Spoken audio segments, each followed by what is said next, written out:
Assalamualaikum semuanya. Apa kabar kalian? Semoga dalam keadaan sehat dan dilancarkan rezekinya oleh Allah. Amin ya robbal alamin. Dikisahkan pada suatu hari yang cerah, seorang pendeta terkenal datang ke kota tempat tinggal Abu Nawas. Ia mendengar bahwa Abu Nawas bukannya cerdas, tetapi juga punya lidah yang tajam dan akal yang licin. Karena penasaran, ia menantang Abu Nawas untuk berdiskusi tentang perbedaan hari raya umat masing-masing. Jika aku bisa mengalahkan Abu Nawas dalam perdebatan ini, aku akan terkenal di seluruh negeri, pikir si pendeta dengan penuh percaya diri. Mendengar kabar bahwa akan ada perdebatan antara Abu Nawas dan pendeta itu, warga berbondong-bondong datang ke pasar. Mereka tahu betapa lihainya Abu Nawas dalam beradu argumen. Bahkan kucing Abu Nawas saja pernah mengalahkan seorang hakim dalam sidang. Setelah banyak orang berkumpul, pendeta itu pun membuka perdebatan. Abu Nawas, aku ingin bertanya kepadamu, mengapa hari raya agamamu selalu berubah-ubah tanggalnya setiap tahun? Sedangkan hari raya kami tetap dan tidak pernah bergeser. Orang-orang mengangguk-angguk, merasa bahwa pertanyaan pendeta itu cukup masuk akal. Semua mata tertuju pada Abu Nawas, menunggu jawaban ajaibnya. Abu Nawas mengelus jenggotnya sejenak lalu tersenyum.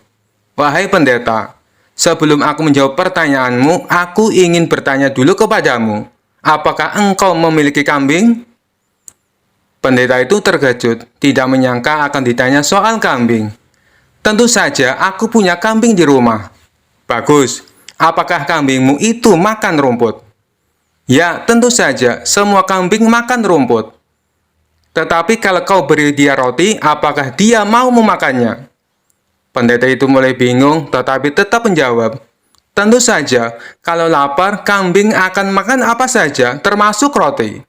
Abu Nawas tersenyum lebar dan berkata, nah, itulah perbedaannya. Hari raya kami seperti kambing, yang bisa menyesuaikan diri dengan kalender bulan. Sedangkan hari raya kalian seperti roti, yang selalu di tempat yang sama dan tidak berubah-ubah. Orang-orang yang menyaksikan perdebatan itu terdiam sejenak, lalu seketika meledak dalam tawa. Abu Nawas memang luar biasa, teriak seorang di tengah kerumunan. Pendeta itu hanya bisa menggaruk kepala. Ia ingin membantah, tetapi tidak tahu harus berkata apa. Namun Abu Nawas belum selesai. Ia menepuk daun si pendeta dan berkata, sebenarnya aku juga punya teori yang lain. Kau tahu kura-kura dan kelinci? Tentu saja. Hari raya kami seperti kura-kura, jalannya pelan tapi pasti, mengikuti perhitungan bulan. Sedangkan hari raya kalian seperti kelinci, yang loncat-loncat di tempat yang sama, takut bergerak ke depan. Orang-orang kembali tertawa terbahak-bahak, bahkan seorang nenek sampai terbatuk-batuk saking geli mendengarnya.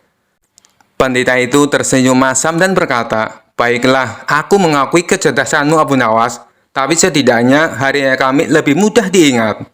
Abu Nawas tertawa dan menjawab, benar, sama seperti tanggal jatuh tempo hutang, tetap di tanggal yang sama setiap tahun, tapi tetap saja banyak orang yang lupa. Sekali lagi pasar pun riuh dengan gelak tawa.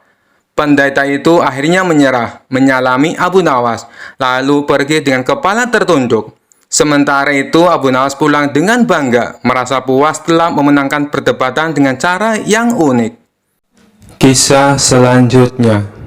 Suatu hari raja mengadakan pertemuan besar di istana, di mana hadir seorang ateis terkenal yang selalu meragukan keberadaan Tuhan. Orang itu sangat pandai berbicara dan berdebat, selalu mempertanyakan segala sesuatu dengan logika yang tajam, terutama tentang penciptaan alam semesta. Di hadapan raja dan para tamu, si ateis mulai melontarkan pertanyaannya yang selalu ia andalkan. Jika Tuhan benar-benar ada, mengapa aku tidak bisa melihatnya? Bagaimana alam semesta ini diciptakan? Bukankah segala sesuatu harus bisa dijelaskan dengan akal? Raja yang mulai kesal mendengar ocehan ateis itu akhirnya memanggil Abu Nawas untuk menjawab pertanyaan yang tampak rumit tersebut. Abu Nawas, aku ingin kau membantu menjawab pertanyaan si ateis ini. Bisakah kau menjelaskan dengan caramu yang cerdas? Abu Nawas dengan gaya santainya tersenyum dan berkata, Tuanku, hamba akan mencoba. Tapi hamba butuh segelas air susu untuk membantuku menjawab pertanyaan ini. Raja mengangguk dan tak lama kemudian seorang pelayan membawa segelas air susu. Abu Nawas menerima gelas itu, lalu menoleh ke arah si ateis. Saudaraku yang ateis, kata Abu Nawas sambil mengangkat gelas susu itu.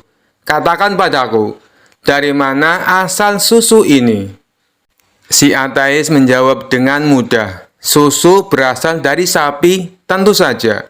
Sapi yang makan rumput dan dari proses pencernaan yang rumit menghasilkan susu. Abu Nawas tersenyum lalu bertanya lagi, baik, kau benar.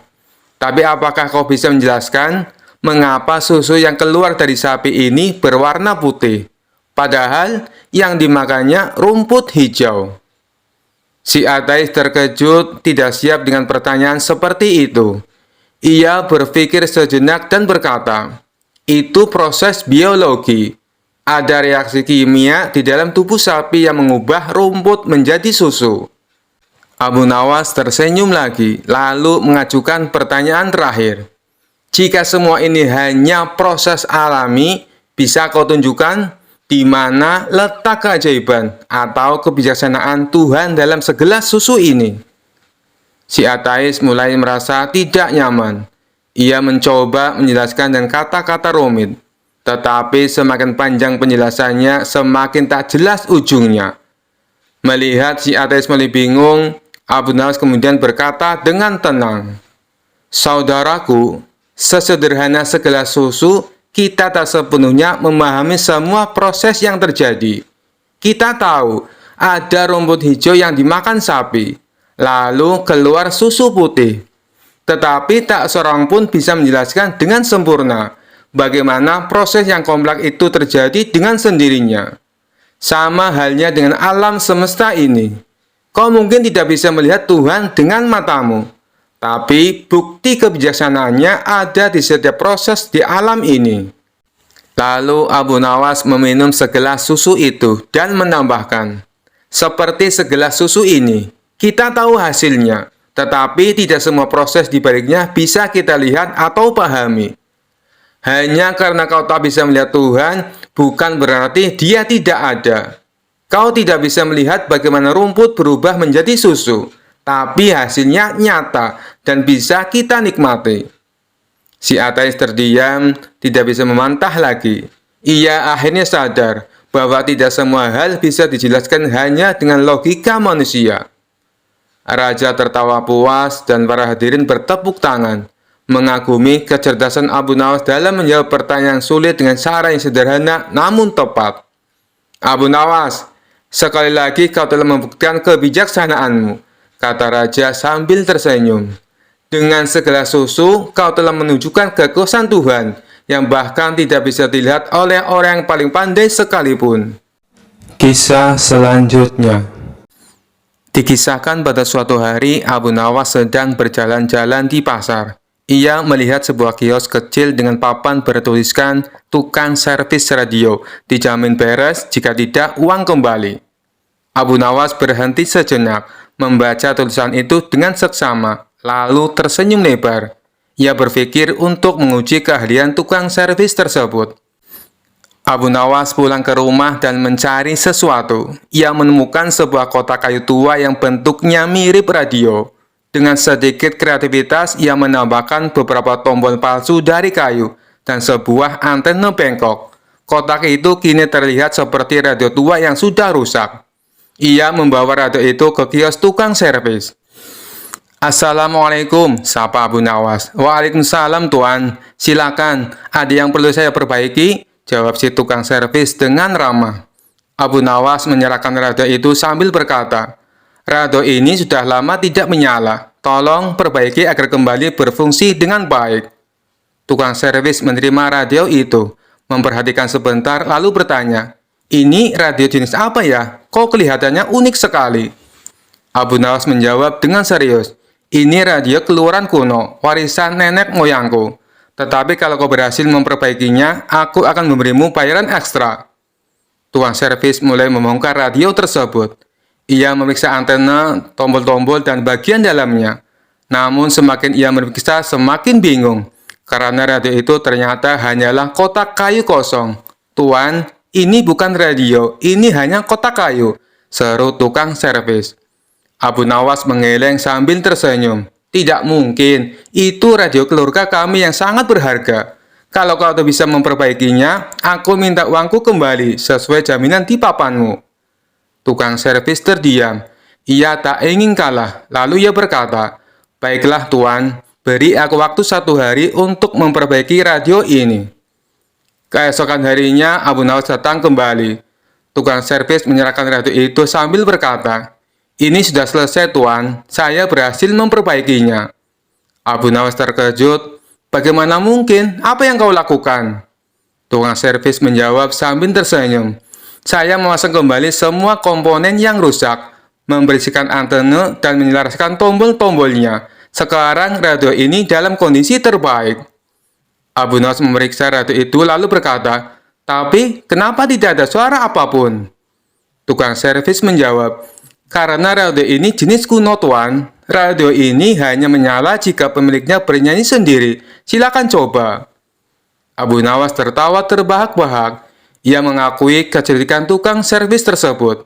"Baiklah, kau menang kali ini. Ini bayaranmu dan tambahan uang ekstra seperti janjiku." Tukang servis tersenyum puas, sementara Abu Nawas pulang dengan hati lega, meskipun ia tidak berhasil menjebak tukang servis yang cerdik tersebut. Sejak saat itu, mereka berdua menjadi sahabat baik dan sering berbagi cerita lucu. Kisah selanjutnya. Selama ini, Raja memendam rasa penasaran, karena Abu Nawas selalu cerdik dan lolos dari setiap jebakannya. Raja terus berpikir keras mencari cara untuk bisa mengalahkan sosok humoris dan cerdik itu. Akhirnya Menteri Istana berusulan sebuah pertanyaan yang menurut Baginda Raja sulit dijawab Abu Nawas. Maka saat itu juga dia memerintahkan beberapa pengawal untuk memanggil Abu Nawas. Para pengawal pun sampai di rumah Abu Nawas. "Tuan Abu Nawas, Anda diperintah Paduka Raja ke istana sekarang juga," ujar salah seorang pengawal. Abu Nawas yang sedang istirahat merasa terganggu dengan kehadiran para pengawal istana. Kalau bukan perintah Baginda Raja, tentu Abu Nawas akan mengusirnya. "Sampai kapan sih Paduka Raja selalu mengganggu istirahatku?" gerutu Abu Nawas. Dengan terpaksa Abu Nawas datang ke istana. Akibat perasaan yang sudah dongkol, Abu Nawas pun bertingkah agar Baginda Raja emosi. Ia langsung mengambil makanan dan duduk di samping sang raja. Awalnya tingkah Abu Nawas yang tidak sopan ini sempat membuat Baginda Raja jengkel.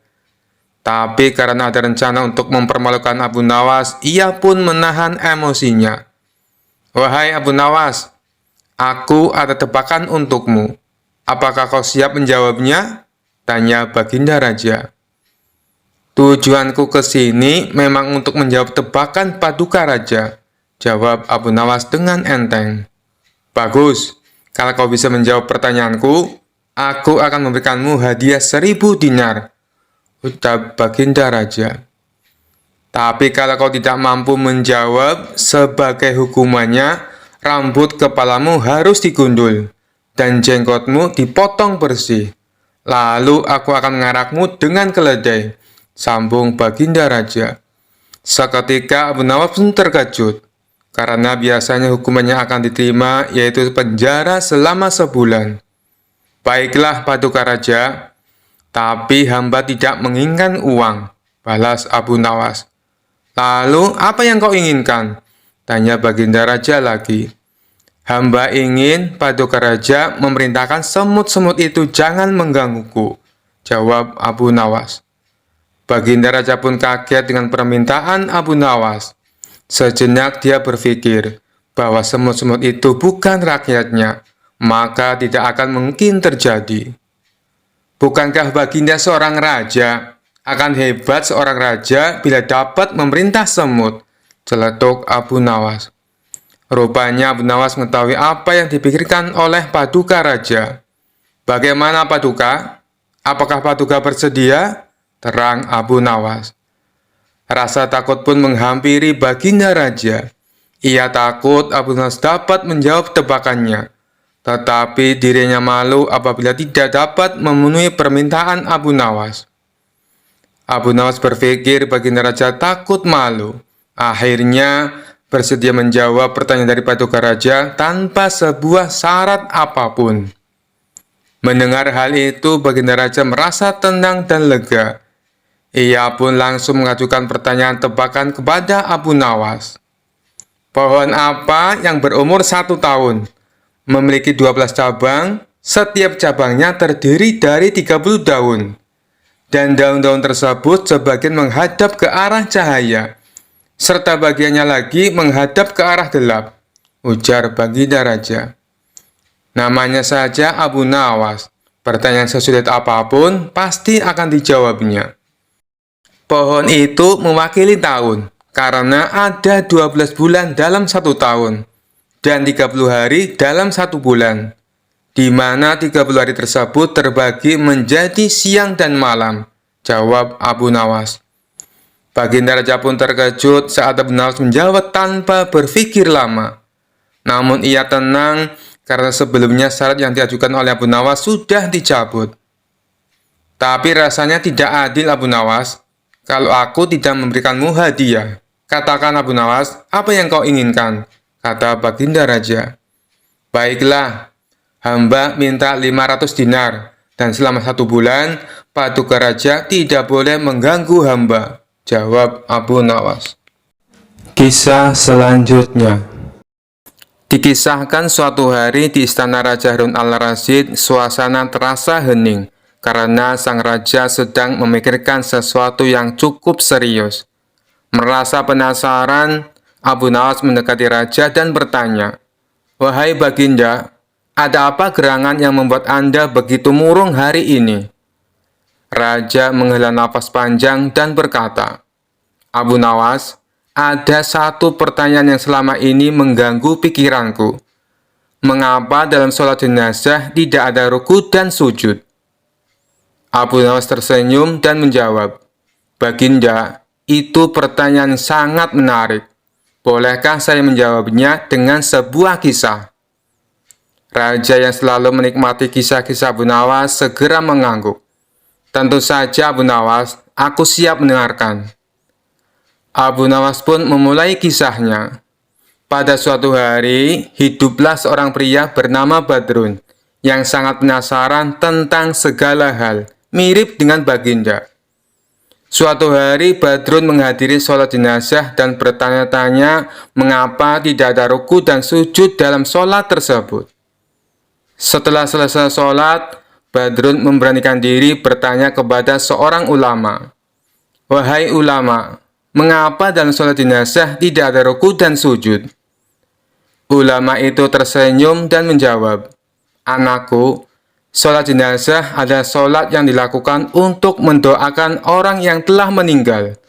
Tujuan utamanya adalah untuk memohon ampunan dan rahmat bagi almarhum, bukan untuk menunjukkan gerakan fisik seperti ruku dan sujud."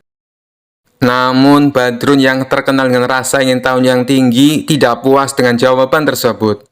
"Tapi mengapa tidak ada ruku dan sujud ulama? Apakah ada alasan lain di baliknya?" Ulama itu tersenyum lebar dan berkata, "Baiklah, akan kujelaskan dengan cara yang mungkin lebih mudah kau pahami. Bayangkan jika kita melakukan ruku dan sujud dalam sholat jenazah. Bagaimana jadinya jika kita melakukan gerakan yang terlalu banyak di sekitar jenazah? Bisa-bisa jenazahnya ikut bingung dan malah bangun untuk bertanya, 'Hei, kalian sedang melakukan apa di sekitarku?' Badrun terkejut mendengar jawaban ulama itu dan tertawa terbahak-bahak. "Wahai ulama, Anda benar-benar bijak dan lucu. Sekarang aku mengerti bahwa tujuan sholat jenazah adalah untuk mendoakan, bukan untuk menunjukkan gerakan fisik." Abu Nawas menyelesaikan kisahnya dengan senyum. "Baginda, Seperti itulah kira-kira alasannya. Sholat jenazah fokus pada doa dan memohon ampunan bagi yang telah meninggal. Gerakan ruku dan sujud tidak diperlukan, karena yang utama adalah keikhlasan dan doa kita. Raja Harun al-Rasyid tertawa mendengar penjelasan Abu Nawas. Abu Nawas, kau selalu punya cara yang lucu dan bijak untuk menjelaskan sesuatu. Sekarang aku mengerti mengapa sholat jenazah tidak ada ruku dan sujud. Kisah selanjutnya. Suatu hari Abu Nawas terlibat dalam sebuah perdebatan dengan seorang Yahudi yang cerdas dan suka berargumen. Orang Yahudi itu terkenal sering mengajukan pertanyaan-pertanyaan sulit untuk menguji kepercayaan orang lain. Kali ini ia memutuskan untuk menantang Abu Nawas dalam sebuah perdebatan tentang keberadaan siksa kubur. Yahudi itu mendatangi Abu Nawas dengan senyum sinis dan langsung bertanya, "Abu Nawas, kau ini terkenal cerdik, tapi aku ingin tahu apakah kau bisa menjawab pertanyaanku. Apakah benar siksa kubur itu ada? Bagaimana bisa ada sesuatu setelah mati, padahal tubuh sudah tidak hidup lagi?" Abu Nawas yang tenang seperti biasa tersenyum dan membalas, "Tentu saja siksa kubur itu ada, wahai sahabatku. Hanya karena kita tidak bisa melihatnya dengan mata kepala sendiri, bukan berarti itu tidak ada." Yahudi itu tertawa kecil dan berkata, "Kau hanya mengikuti keyakinan buta, Abu Nawas. Buktikan padaku bahwa siksa kubur itu ada. Karena selama ini aku belum pernah mendengar seseorang keluar dari kuburnya dan memberitahu bahwa dia mengalami siksa." Abu Nawas mengelus jenggotnya, berpikir sejenak, lalu berkata dengan nada serius, "Baiklah, kalau kau ingin bukti, aku akan memberimu bukti sekarang juga. Tapi aku butuh bantuanmu sedikit." Yahudi itu penasaran dan setuju. "Baik, aku siap membantumu, Abu Nawas. Apa yang harus kulakukan?" Abu Nawas lalu menunjuk sebidang tanah di dekatnya dan berkata, "Pertama-tama, kita harus menggali lubang kecil. Kau akan masuk ke dalamnya, dan aku akan menutupmu dengan tanah sejenak. Kemudian, aku akan bertanya apakah kau merasakan sesuatu. Jika kau merasakan apapun, mungkin itu bisa menjadi bukti bahwa siksa kubur itu memang ada." Yahudi itu tertawa terbahak-bahak mendengar ide Abu Nawas. "Abu Nawas, kau ini benar-benar lucu. Aku tidak merasakan apa-apa, karena aku masih hidup." "Baiklah, mari kita coba." Mereka pun mulai menggali sebuah lubang kecil. Setelah selesai, Yahudi itu dengan percaya diri masuk ke dalam lubang tersebut. Dan Abu Nawas menutupinya dengan tanah hingga hanya kepala sendiri yang terlihat. Orang-orang yang melihat kejadian itu mulai berkerumun, penasaran apa yang akan dilakukan Abu Nawas selanjutnya. Setelah Yahudi itu berada di dalam lubang, Abu Nawas berdiri di sampingnya, kemudian berkata, "Nah, bagaimana rasanya? Kau merasa nyaman di dalam sana?" Yahudi itu tertawa sambil berkata, "Tentu saja, ini hanya lubang biasa. Aku tidak merasakan apa-apa." Abu Nawas tersenyum licik dan dengan tiba-tiba berteriak keras, "Wahai para pengawal, bawa air keranjang dan tikus tanah." Pengawal yang kebingungan mengikuti perintah Abu Nawas langsung bergegas. Mendengar perintah aneh itu, Yahudi yang tadinya tertawa-tawa mulai merasa cemas. "Untuk apa kau memanggil air dan tikus, Abu Nawas?" Dengan wajah tenang, Abu Nawas menjawab, "Oh, aku hanya ingin memberikan sedikit hiburan untukmu di dalam lubang itu. Kita akan siramkan air dingin supaya kau merasakan sensasi beku. Dan tikus-tikus tanah ini akan menggali di sekitarmu. Mungkin mereka akan berusaha mengunyah sepatumu juga." Mendengar penjelasan itu, Yahudi itu langsung pucat dan mulai merasa tidak nyaman. "Hai Abu Nawas, aku bercanda. Keluarkan aku dari sini. Aku tidak mau ada air dingin atau tikus tanah." Abu Nawas pura-pura terkejut. "Oh, kau takut? Tapi bukankah tadi kau berkata bahwa kau tidak merasakan apa-apa di dalam lubang? Mengapa tiba-tiba kau khawatir?" Yahudi itu mulai panik. "Abu Nawas, keluarkan aku dari sini sekarang. Aku minta maaf telah menantangmu. Aku tidak mau merasakan apapun di dalam kubur ini, bahkan tikus sekalipun. Abu Nawas tertawa kecil, lalu segera mengangkat Yahudi itu keluar dari lubang. Setelah keluar, Yahudi itu tampak kebingungan, tapi juga merasa lega.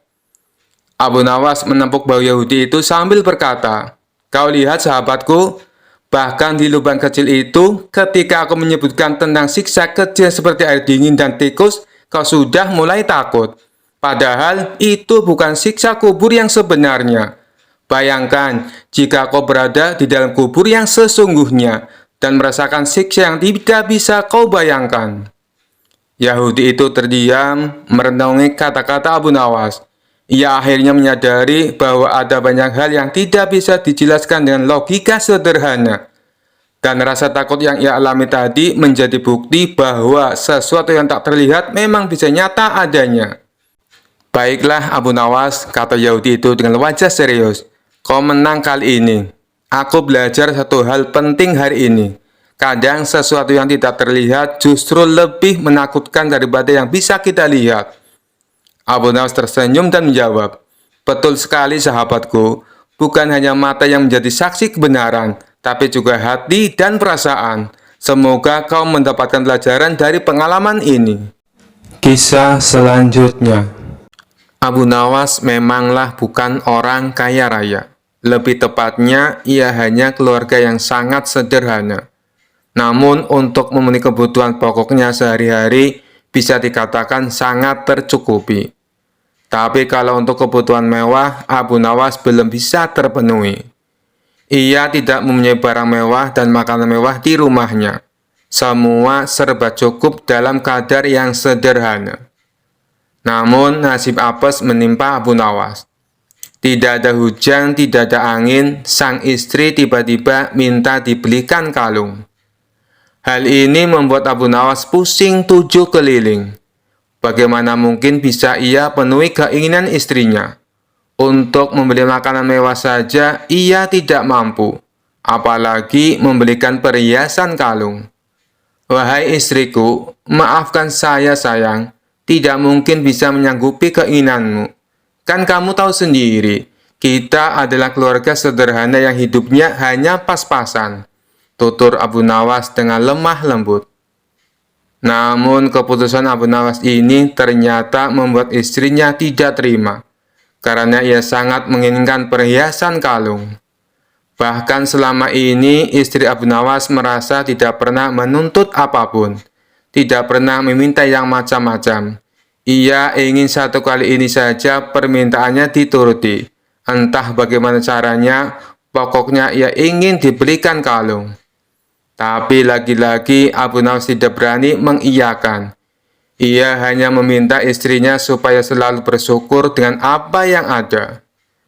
Justru jawaban Abu Nawas ini membuat sang istri makin marah-marah. Ia terus mengomel dan memerahi suaminya. Tak tahan dengan omelan sang istri, Abu Nawas lalu pergi meninggalkan rumah. Istrinya yang masih marah kepada Abu Nawas berniat membalas dengan memasak sop yang sangat pedas. Saat malam tiba, Abu Nawas pun pulang.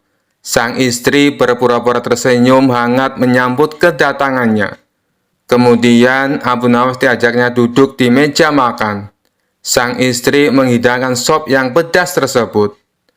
Melihat sikap istrinya yang sudah tidak marah lagi, Abu Nawas tersenyum ceria. "Kamu memang istriku yang sangat solehah," puji Abu Nawas. Tapi sungguh malang, sang istri terlena dengan pujian itu, lupa dengan jebakannya sendiri. Ia menyendok sop pedas itu ke dalam piringnya dan memakannya. Air mata pun meleleh di kedua pipinya, karena rasa pedas yang luar biasa. Seketika itu Abu Nawas kaget dan heran, melihat istrinya yang tiba-tiba menangis sesenggukan. "Kenapa kamu menangis, wahai istriku?" tanya Abu Nawas. "Aku teringat almarhum ibuku. Ibu sangat menyukai masakan sup ini. Setiap kali aku makan sop seperti ini, aku jadi teringat almarhumah ibu. Itulah yang membuat aku menangis," ujar sang istri berpura-pura. "Ya sudahlah, wahai istriku. Ibumu itu orang baik. Insya Allah beliau meninggal dalam keadaan husnul khotimah. Balas Abu Nawas menenangkan istrinya. Kini giliran Abu Nawas yang memakan sop pedas itu. Betapa terkejutnya ia. Ternyata sop yang ia makan pedasnya bukan main. Kedua mata Abu Nawas langsung meneteskan air mata tanpa henti. Bahkan air matanya lebih banyak dari sang istri. Tak mau kalah dengan sandiwara istrinya, Abu Nawas meluapkan rasa pedasnya dengan menangis terisak-isak. "Kenapa kamu menangis, wahai suamiku?" tanya sang istri heran. "Aku juga teringat almarhumah ibu kamu. Kenapa dia mati meninggalkanmu tanpa mengajak dirimu?" jawab Abu Nawas. Mendengar jawaban Abu Nawas, istri yang tadinya jengkel mendadak tertawa terpingkal-pingkal. Keduanya akhirnya rukun dan mesra kembali, bahkan tak jadi minta dibelikan kalung. Kisah selanjutnya. Dikisahkan suatu ketika di kota tempat tinggal Abu Nawas dihebohkan adanya tabib baru yang mengaku sakti. Dia sesumbar bisa mengobati penyakit apa saja. Walhasil rumahnya didatangi ratusan pasien. Padahal tabib tersebut hanyalah seorang penipu. Ia menggunakan keahlian sulapnya untuk menipu warga. Hal inilah yang membuat warga makin percaya pada kesaktian palsu sang tabib tersebut. Ada juga pasien yang tidak kunjung sembuh. Namun karena rayon manis sang tabib palsu, ia selalu menuruti perkataannya agar kembali berobat. Sampai pada suatu ketika Abu Nawas jatuh sakit yang tidak kunjung sembuh. Atas saran sang istri, Abu Nawas disuruh berobat ke tabib tersebut.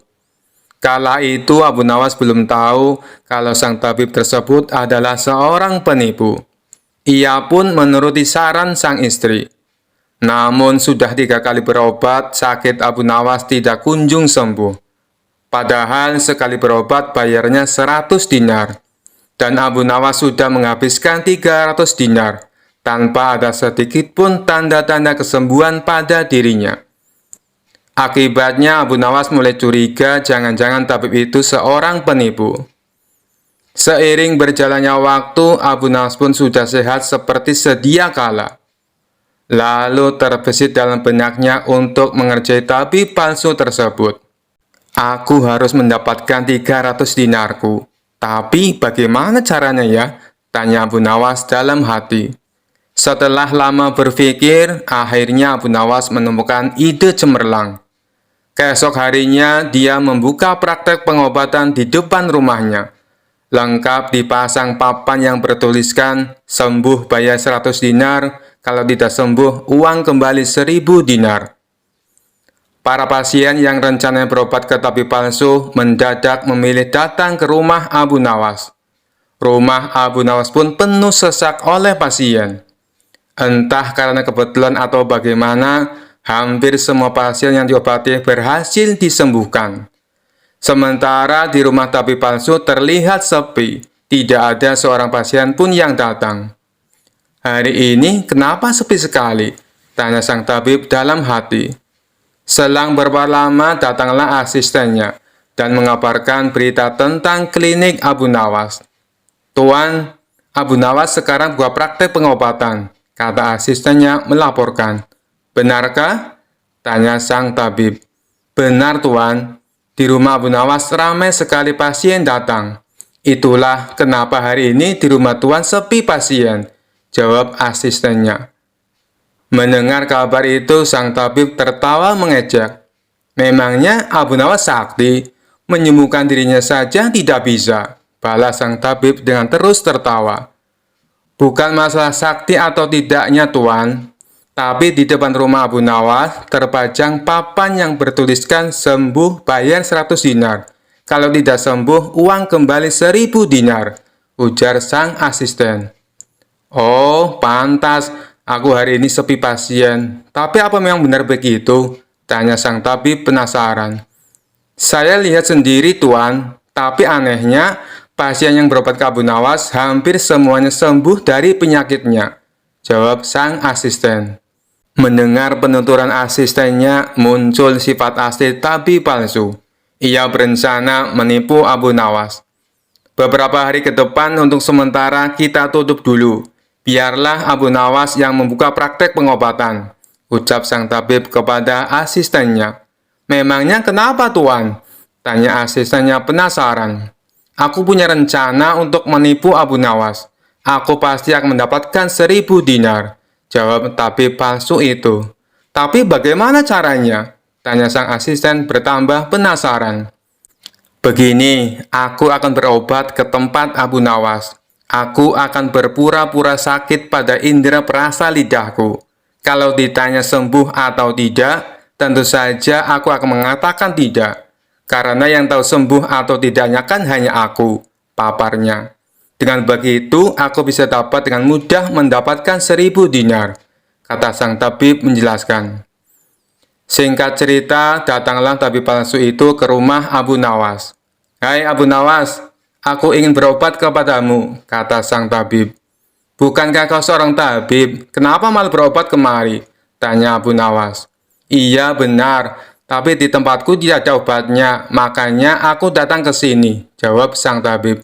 Memangnya kamu sakit apa? Tanya Abu Nawas lagi. Begini Abu Nawas, entah kenapa lidahku mati rasa. Aku tidak bisa merasakan apa-apa, kata sang tabib berpura-pura mengeluh. Tapi Abu Nawas menangkap firasat kurang baik. Ia yakin kalau tabib palsu itu hendak menipunya. Aku tidak akan tertipu untuk yang kedua kalinya. Justru kedatanganmu sudah aku tunggu-tunggu, ucap Abu Nawas dalam hati. Lalu Abu Nawas menyuruh sang tabib untuk menunggunya di ruang pengobatan. Abu Nawas segera memeras buah jeruk yang sangat asam dan menuangnya ke dalam gelas. Lalu gelas tersebut diberikan kepada sang tabib. Ini obatnya sudah jadi, minumlah, ucap Abu Nawas. Ketika sang tabib meminumnya, mukanya mendadak berkerut menahan rasa kecut. Kamu menipuku ya? Ini bukan obat, tapi air jeruk yang sangat kecut, kata sang tabib emosi. Alhamdulillah, berarti lidahmu sudah tidak lagi mati rasa. Sekarang bayar ongkos berobatnya, pinta Abu Nawas. Waduh, aku keceplosan, gagal rencanaku, pikir sang tabib palsu. Ia pun terpaksa memberikan uang 100 dinar kepada Abu Nawas. Tapi sang tabib tidak putus asa. Ia terus berusaha agar bisa mendapatkan 1000 dinar. Hari berikutnya, ia kembali mendatangi Abu Nawas. Hei Abu Nawas, aku mau berobat lagi, kata sang tabib palsu. Oh, silahkan. Apa lidahmu masih mati rasa? Tanya Abu Nawas meledek. Bukan, kali ini penyakitnya berbeda, jawab sang tabib. Luar biasa, ternyata kamu punya banyak stok penyakit. Kali ini apa penyakitnya? Tanya Abu Nawas lagi. Aku hilang ingatan Abu Nawas, jawab tabib palsu itu. Apakah kamu kesandung kasus korupsi, makanya hilang ingatan? Tanya Abu Nawas. Enak saja, memangnya aku pejabat, jawab tabib dengan nada protes.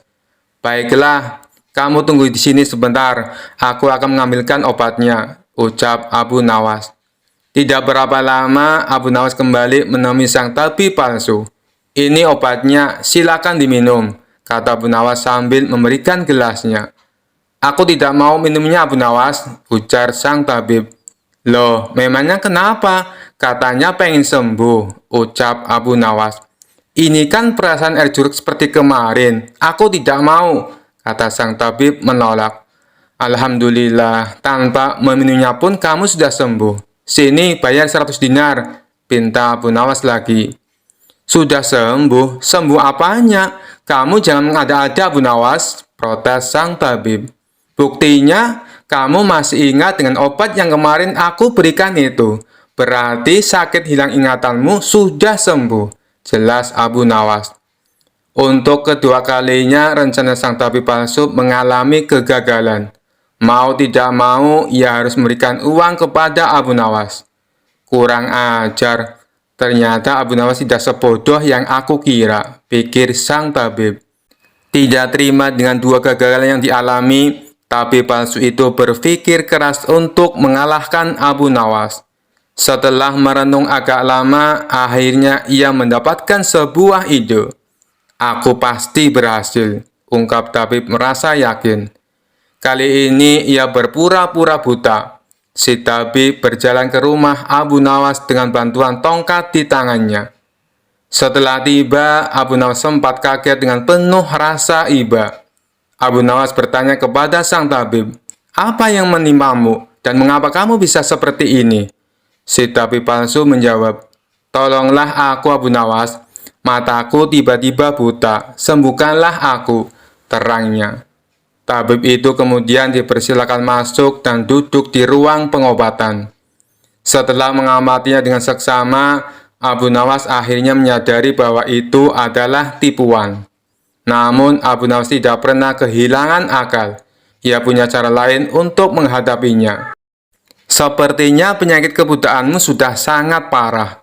Maafkan aku, untuk kali ini tidak mampu mengobatinya," ucap Abu Nawas pura-pura sedih. Mendengar jawaban tersebut, sang tabib langsung kegirangan. Akhirnya bisa mengelabui Abu Nawas. "Terus bagaimana ini Abu Nawas? Padahal aku berharap banyak kepadamu," kata sang tabib berpura-pura. "Iya, mau bagaimana lagi? Aku tidak mungkin bisa menyembuhkanmu," jawab Abu Nawas. "Kalau begitu, aku dapat uang 1000 dinar dong," tanya tabib palsu itu penuh harap. "Tentu saja kawan, aku tidak mungkin berdusta," balas Abu Nawas. Kemudian Abu Nawas masuk ke rumah untuk mengambilkan uang. "Ini uang 1000 dinar untukmu," ucap Abu Nawas sambil memberikan uangnya. Tabib palsu itu dengan penuh kegirangan menerima uang tersebut. Tapi setelah uangnya dihitung, ia langsung murka.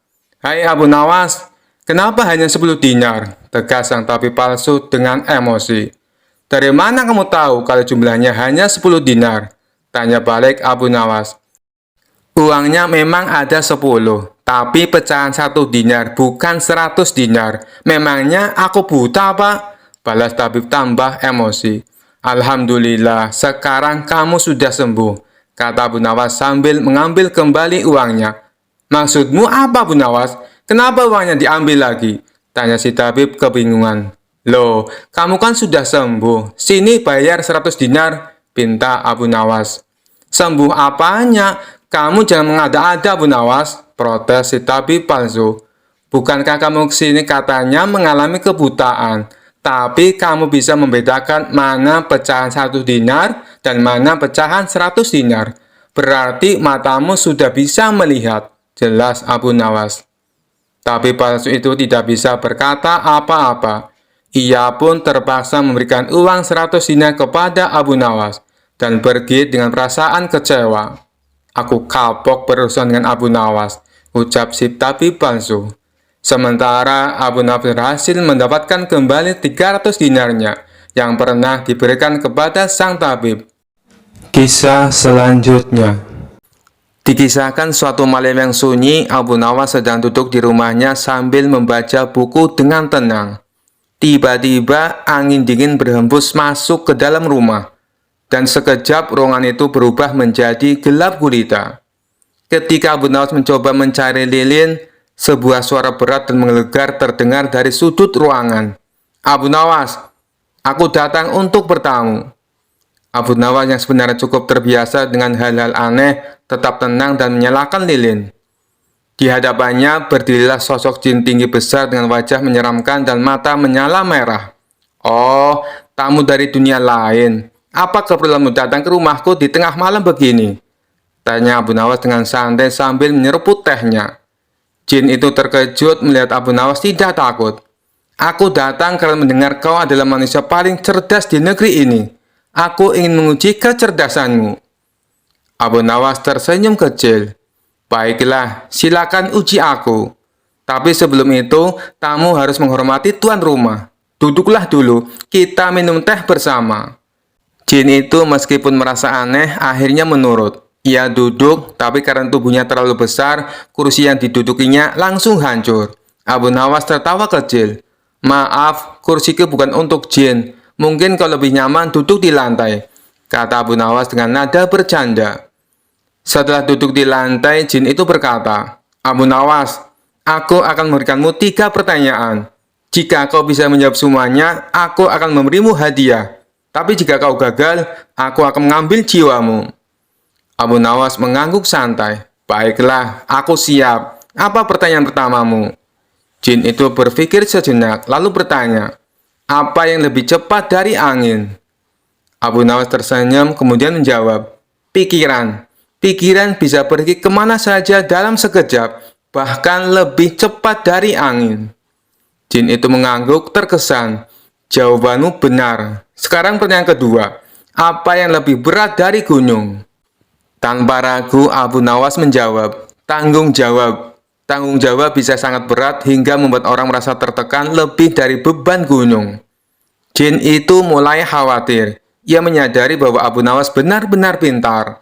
Baiklah, pertanyaan terakhir. Apa yang lebih tajam dari pedang? Abu Nawas tersenyum lebar. Lidah. Dengan lidah, orang bisa melukai hati lebih dalam daripada luka pedang. Jin itu terdiam. Semua jawaban Abu Nawas benar. Tunggu dulu, kata Abu Nawas. Sekarang giliranku mengujimu.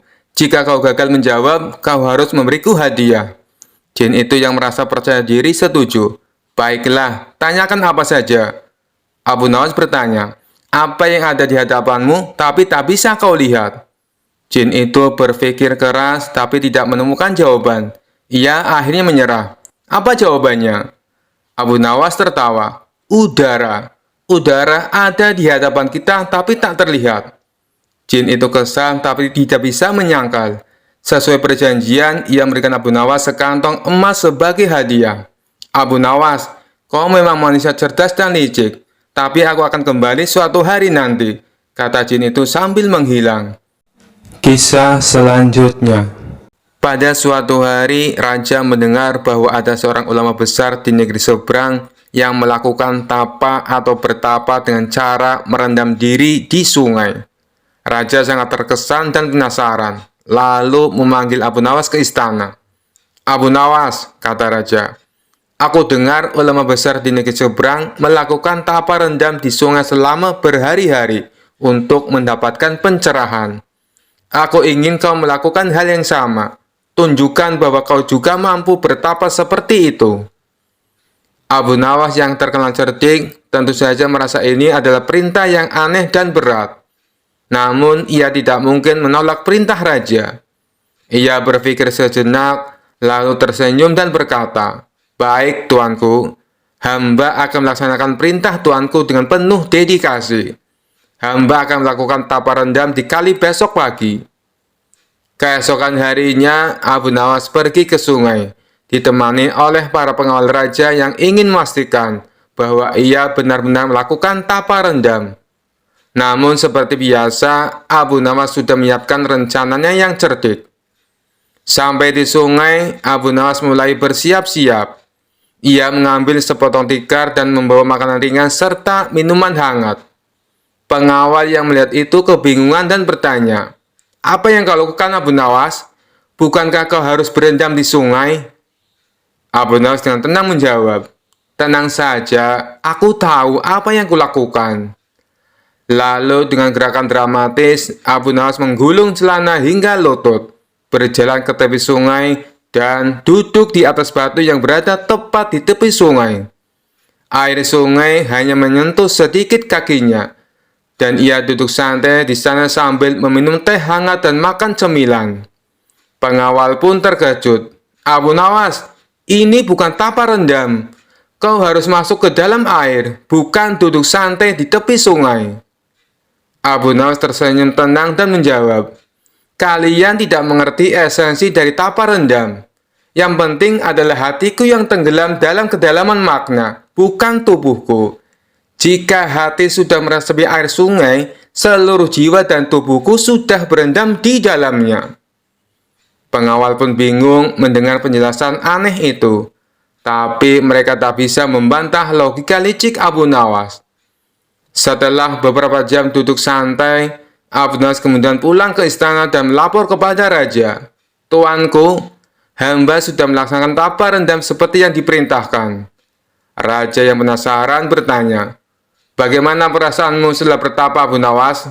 Apakah kau mendapatkan pencerahan?" Abu Nawas dengan wajah penuh kebijaksanaan menjawab, "Tuanku, hamba mendapatkan pencerahan yang luar biasa. Hamba sadar bahwa tak perlu seluruh tubuh hamba tenggelam di air untuk mencapai pencerahan. Cukup dengan merendam kaki dan minum teh. Hati hamba sudah bersatu dengan alam." Raja yang awalnya ingin marah karena merasa Abu Nawas bermain-main, akhirnya tertawa terbahak-bahak. "Abu Nawas, kau memang selalu punya cara untuk keluar dari situasi sulit dengan akal cerdikmu. Baiklah, aku terhibur dengan caramu bertapa." Abu Nawas pun tersenyum lebar, senang karena sekali lagi ia berhasil menjalankan perintah raja dengan saran yang cerdik dan lucu. Semua orang di istana pun tertawa mendengar kisah Abu Nawas dan tapa rendamnya yang tidak biasa. Kisah selanjutnya. Suatu hari Abu Nawas sedang duduk santai di depan rumahnya sambil menyeruput teh hangat. Tiba-tiba terdengar suara gaduh dari kejauhan. Ketika Abu Nawas menoleh, ia melihat debu mengepul di udara, diikuti oleh bayangan seseorang yang mendekat dengan sangat cepat. Begitu debu menghilang, tampak seorang pria dengan tongkat ajaib di tangannya dan bulu monyet di kepalanya. Dia berdiri gagah di depan Abu Nawas. "Abu Nawas, aku adalah Sung Gokong, Raja Kera dari Cina. Aku mendengar bahwa kau adalah orang yang paling licik di negeri ini. Maka aku datang untuk menantangmu bertarung," teriak Sung Gokong dengan penuh semangat.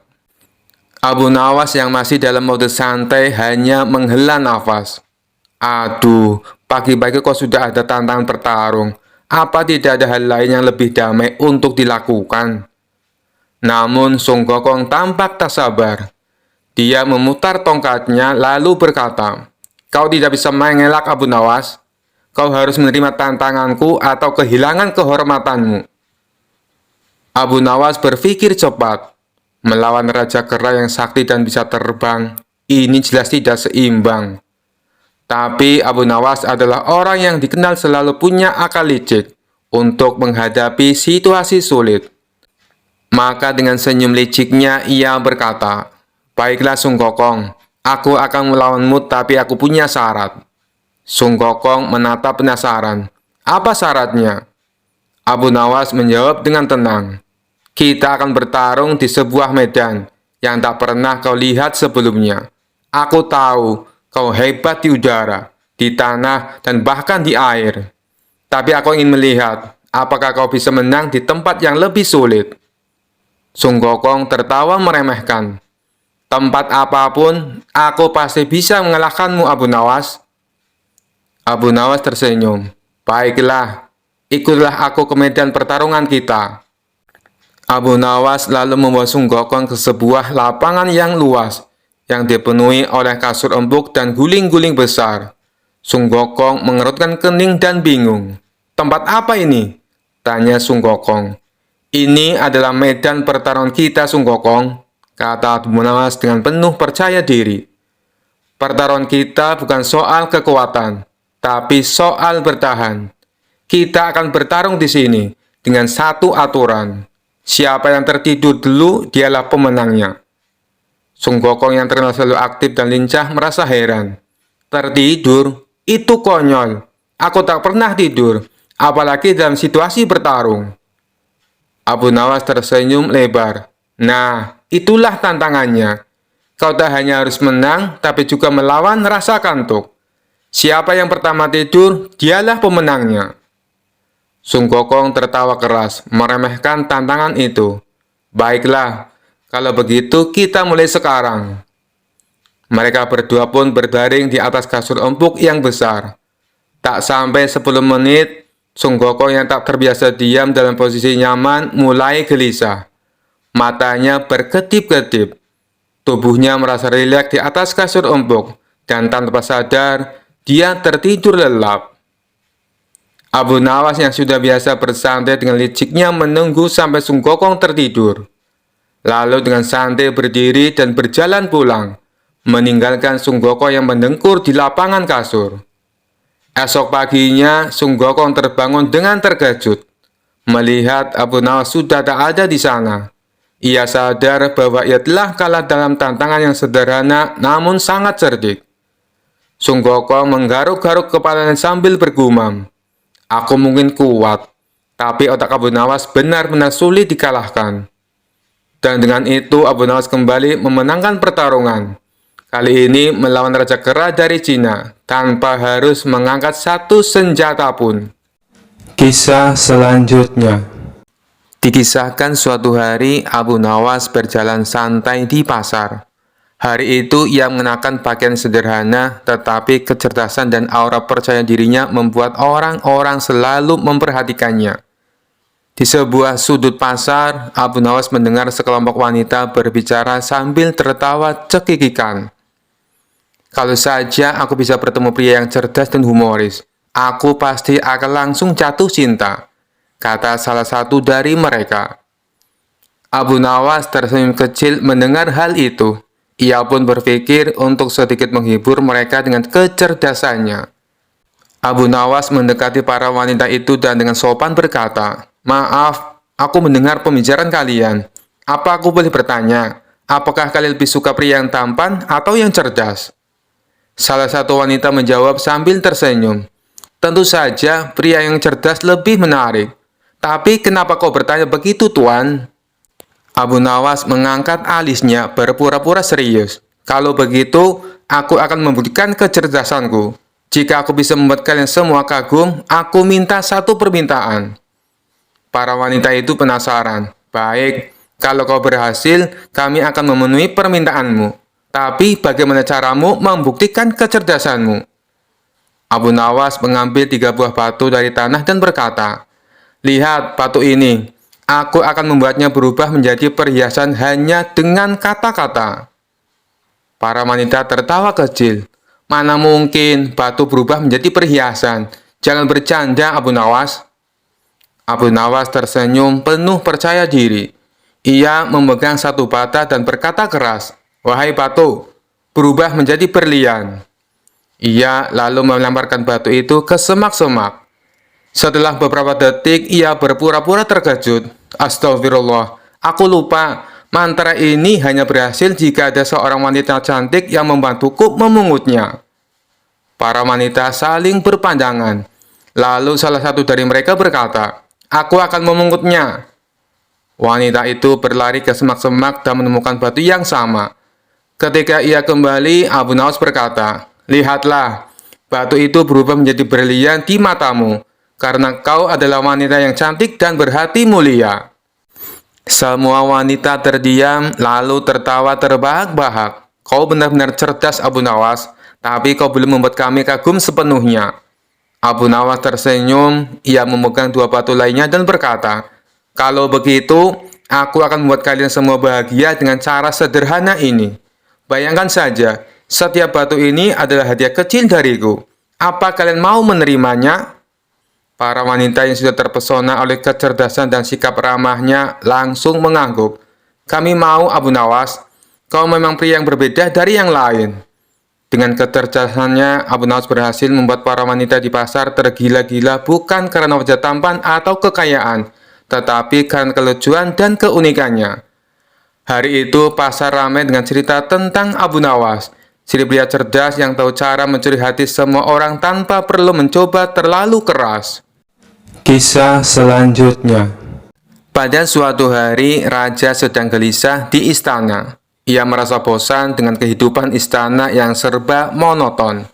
Untuk menghibur dirinya, ia memanggil Abu Nawas dan memberinya sebuah misi yang tidak biasa.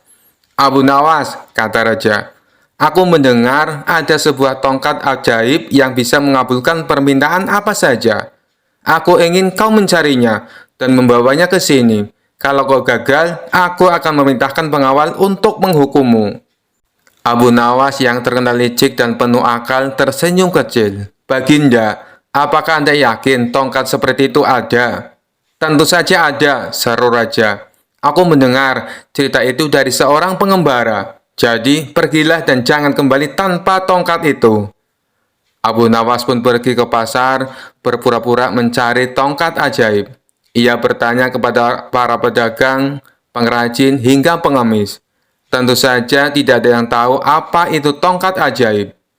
Setelah seharian berkeliling, ia memutuskan untuk pulang ke rumah dengan sebuah rencana cerdik.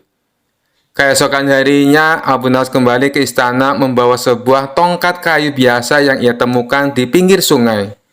Dengan percaya diri, ia menyerahkan tongkat itu kepada raja. "Baginda, inilah tongkat ajaib yang Anda cari," katanya sambil membungkuk. Raja mengamati tongkat itu dengan penuh rasa penasaran. "Apa buktinya bahwa tongkat ini ajaib, Abu Nawas?" tanya sang raja. Abu Nawas tersenyum misterius. "Baginda, tongkat ini hanya akan menunjukkan keajaibannya jika digunakan oleh orang yang jujur. Cobalah Baginda, mintalah sesuatu dan tongkat ini akan mewujudkannya." Raja yang merasa dirinya sangat jujur segera mengangkat tongkat itu. Ia pun berkata, "Aku ingin tongkat ini memberiku sekantong emas." Tentu saja tidak ada yang terjadi. Raja mulai curiga. "Kenapa tidak terjadi apa-apa, Abu Nawas?" Abu Nawas dengan tenang menjawab, "Baginda, mungkin Anda perlu meningkatkan kejujuran Anda terlebih dahulu." Raja merah padam, tapi ia tidak mau menunjukkan rasa malunya. Ia menyerahkan tongkat itu kepada para menterinya untuk dicoba. Setiap menteri yang mencoba tongkat itu gagal menggunakannya. "Ini aneh, tongkat ini tidak bekerja untuk siapapun," seru sang raja. Akhirnya raja kembali memanggil Abu Nawas. "Abu Nawas, apa kau berani mengatakan bahwa aku dan para menteriku tidak jujur?" Abu Nawas tersenyum lebar. "Oh tidak, Baginda. Saya hanya ingin menunjukkan bahwa tidak ada yang benar-benar sempurna di dunia ini, termasuk tongkat ajaib. Karena itu, lebih baik kita saling memperbaiki diri daripada bergantung pada benda-benda ajaib." Raja terdiam, lalu tertawa terbahak-bahak. "Abu Nawas, kau benar-benar licik. Kau berhasil mengelabui aku lagi. Baiklah, aku akan membiarkanmu pergi kali ini." Abu Nawas membungkuk sambil berkata, "Terima kasih, Baginda. Jika Baginda butuh tongkat ajaib lagi, saya akan mencarinya di tempat yang lebih jauh." Seisi istana pun tertawa mendengar jawaban Abu Nawas. Sementara raja hanya bisa menggeleng-gelengkan kepala, kagum dengan kecerdikannya. Sekian dulu perjumpaan kita kali ini. Sampai bertemu lagi di kisah-kisah selanjutnya. Terima kasih yang sudah subscribe dan setia menonton channel ini. Wassalamualaikum warahmatullahi wabarakatuh.